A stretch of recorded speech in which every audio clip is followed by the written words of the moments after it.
নমস্কার, sports pencil চ্যানেলের আরো একটি নতুন ভিডিওতে আপনাদের স্বাগত জানাবো।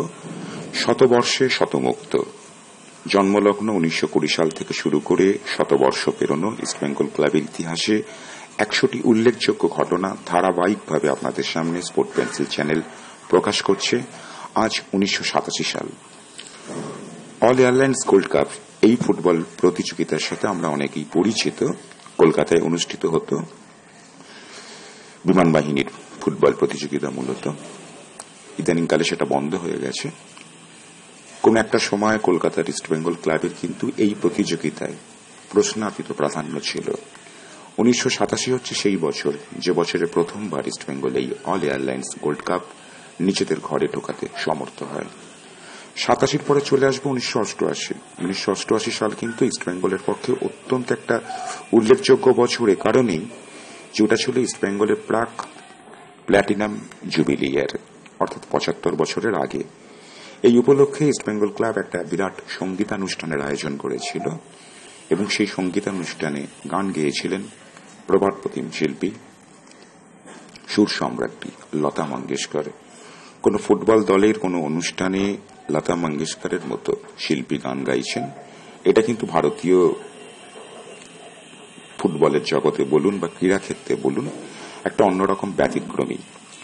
এই প্রাক প্ল্যাটিনাম জুবিলি বছরের অঙ্গ হিসাবেই সে বছরে ইস্টবেঙ্গল তাদের প্রবাদ প্রতিম কর্মকর্তা জ্যোতিষ চন্দ্র গুহর নামে জ্যোতিষ চন্দ্র গুহ ট্রফি প্রতিযোগিতার আয়োজন করে। অবশ্য নিজেরা আয়োজক হলেও এই প্রতিযোগিতা কিন্তু ইস্টবেঙ্গল জিততে পারে না, জিতে নেয় চিরপ্রতিদ্বন্দ্বী মোহনবাগান।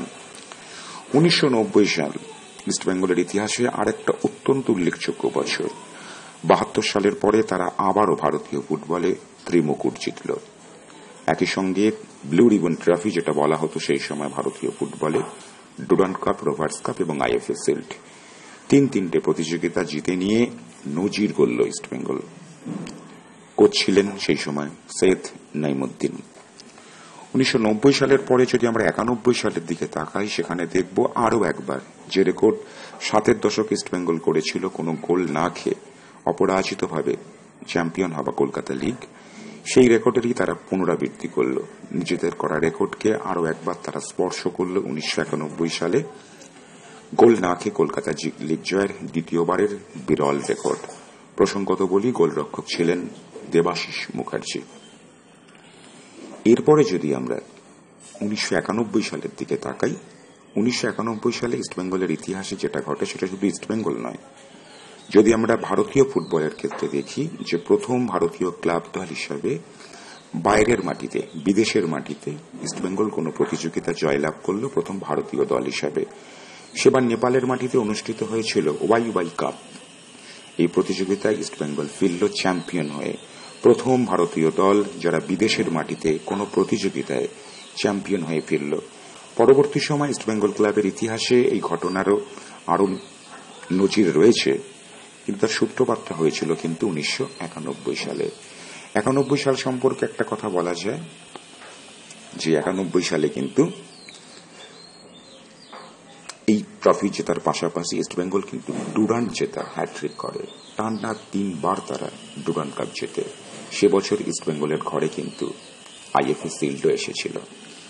অর্থাৎ বোঝা যাচ্ছে যে 70 দশক, 80 দশক এবং 90 দশকের একটা পর্যায়ে এসে, যেখানে আমি 93 সাল অব্দি তুলে ধরলাম ইস্টবেঙ্গল ক্লাবের নানা সাফল্য, যে ভারতীয় ফুটবলে ইস্টবেঙ্গলের সাফল্য দাপট ছিল একেবারে প্রশ্নাতীত। ভারতবর্ষের মাটিতে সেই সময় সর্বভারতীয় স্তরে অত্যন্ত বড় বড় ভালো মানের ফুটবল দল ছিল, মোহনবাগান তো ছিলই। তারপরেও কিন্তু শুরু হওয়া ইস্টবেঙ্গলের যে দাপট 50-এর দশক থেকেই বলা চলে, সে দাপট কিন্তু বিন্দুমাত্র কমেনি, বরং যতদিন এগিয়েছে তত ইস্টবেঙ্গলের দাপট আরো বেড়েছে।